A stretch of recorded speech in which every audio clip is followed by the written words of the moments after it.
ಅಂದು ಅಯೋಧ್ಯೆಯಲ್ಲಿ ನನ್ನ ಮಹಿಮೆಯನ್ನು ಹಾಡಿದ ಈ ಬಾಲಕರು ಈಗ ನನ್ನ ವಿರುದ್ಧವೇ ಯುದ್ಧಕ್ಕೆ ನಿಂತಿರುವರಲ್ಲ. ಇದೆಂತಹ ವಿಪರ್ಯಾಸ! ಅಂದು ನನ್ನ ಮನಸ್ಸಿನಲ್ಲಿ ಸಂದೇಹವಾಗಿ ಕಾಡಿದ್ದ ವಿಷಯ ಇಂದು ಸತ್ಯವೇ ಎಂದು ಖಚಿತವಾಗುತ್ತಿದೆ. ಹೌದು, ಖಂಡಿತ ಇವರು ನನ್ನ ಮಕ್ಕಳೇ. ಇದು ಈಗ ಇಡೀ ಲೋಕಕ್ಕೆ ತಿಳಿಯುವ ಪ್ರಸಂಗ ಬಂದಿದೆ. ನಾನು ಮಾತ್ರ ಏನು ತಿಳಿಯದವನಂತೆ ವರ್ತಿಸಬೇಕಾಗಿದೆ.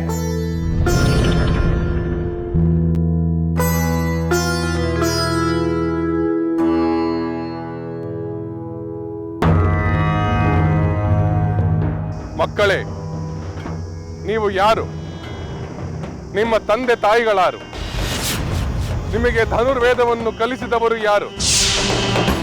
ನಮ್ಮ ಯಾಗದ ಕುದುರೆಯನ್ನು ನೀವು ಏಕೆ ಕಟ್ಟಿದಿರಿ? ಮಹಾರಾಜ, ರಣರಂಗಕ್ಕೆ ಬಂದು ಬಿಲ್ಲು ಹಿಡಿದು ಯುದ್ಧ ಮಾಡದೆ ವ್ಯರ್ಥವಾದ ಪ್ರಶ್ನೆಗಳನ್ನು ಕೇಳಿ ಏಕೆ ಕಾಲಹರಣ ಮಾಡುತ್ತಿರುವೆ? ಏನು, ಮಕ್ಕಳಾದ ನಿಮ್ಮ ಜೊತೆ ನಾನು ಯುದ್ಧ ಮಾಡುವುದೇ? ಮತ್ತೇನು ಮಾಡುತ್ತೀಯಾ?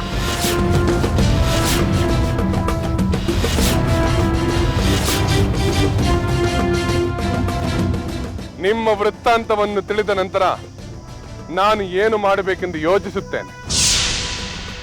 ಅಂದು ನನ್ನ ಎದುರು ನನ್ನ ಮಹಿಮೆಯನ್ನು ಹಾಡಿದ ಮುನಿ ಬಾಲಕರಲ್ಲವೇ ನೀವು? ನೀವು ಪರಾಕ್ರಮಿಗಳೆಂದು ತಿಳಿದ ನಂತರ ನಿಮ್ಮ ವೃತ್ತಾಂತವನ್ನು ತಿಳಿಯಬೇಕೆನಿಸಿದೆ.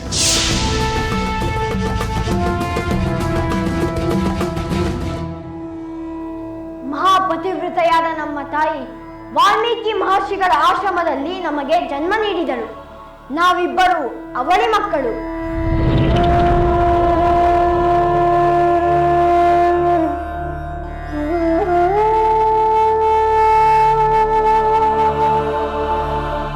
ಮಹರ್ಷಿಗಳೇ ನಮಗೆ ಜಾತ ಕರ್ಮಗಳನ್ನು ನೆರವೇರಿಸಿ ಸಕಲ ವಿದ್ಯೆಗಳನ್ನು ಕಲಿಸಿದರು. ನಮ್ಮ ಪರಾಕ್ರಮಕ್ಕೂ ಅವರೇ ಕಾರಣ, ರಾಮಾಯಣ ಗಾಯನಕ್ಕೂ ಅವರೇ ಕಾರಣ. ಈಗ ಎಲ್ಲ ವಿಷಯವನ್ನು ತಿಳಿದಾಯಿತಲ್ಲ, ಇನ್ನು ಯುದ್ಧವನ್ನು ಆರಂಭಿಸಬಹುದಲ್ಲವೇ? ಮಕ್ಕಳೇ, ನಾನು ನಿಮ್ಮ ಜೊತೆ ಯುದ್ಧ ಮಾಡಬೇಕೆ? ಹೌದು, ಯುದ್ಧ ಮಾಡಬೇಕು. ಇಲ್ಲವೇ ನಿಮ್ಮ ಕುದುರೆಯನ್ನು ಮರೆಯಬೇಕು. ಇಲ್ಲ, ಅದು ಸಾಧ್ಯವಿಲ್ಲ. ಯಾಗದ ಕುದುರೆಯನ್ನು ಮರೆಯುವಂತೆ ಇಲ್ಲ.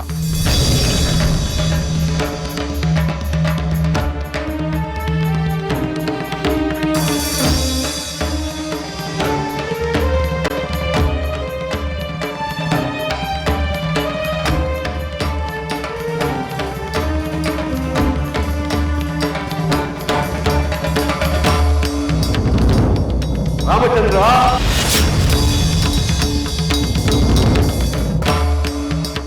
ರಾಮಚಂದ್ರ,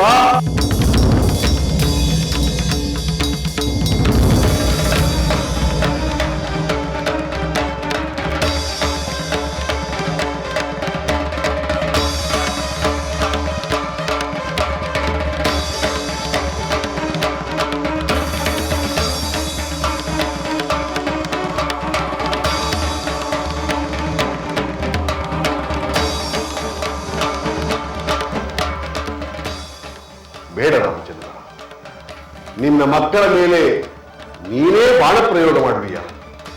ಬೇಡ.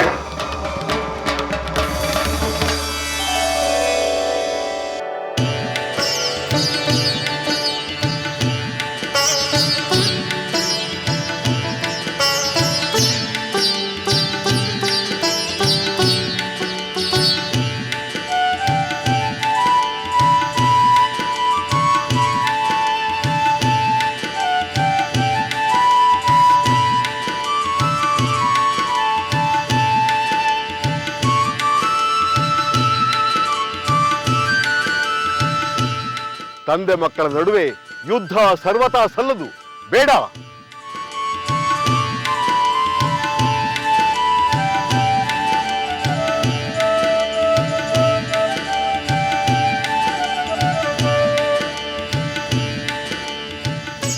ಮೊದಲು ನಿಮ್ಮ ತಂದೆಯ ಪಾದಗಳಿಗೆ ನಮಸ್ಕರಿಸಿ ಕ್ಷಮೆ ಯಾಚಿಸಿ. ಇದು ನಮ್ಮ ಆಜ್ಞೆ.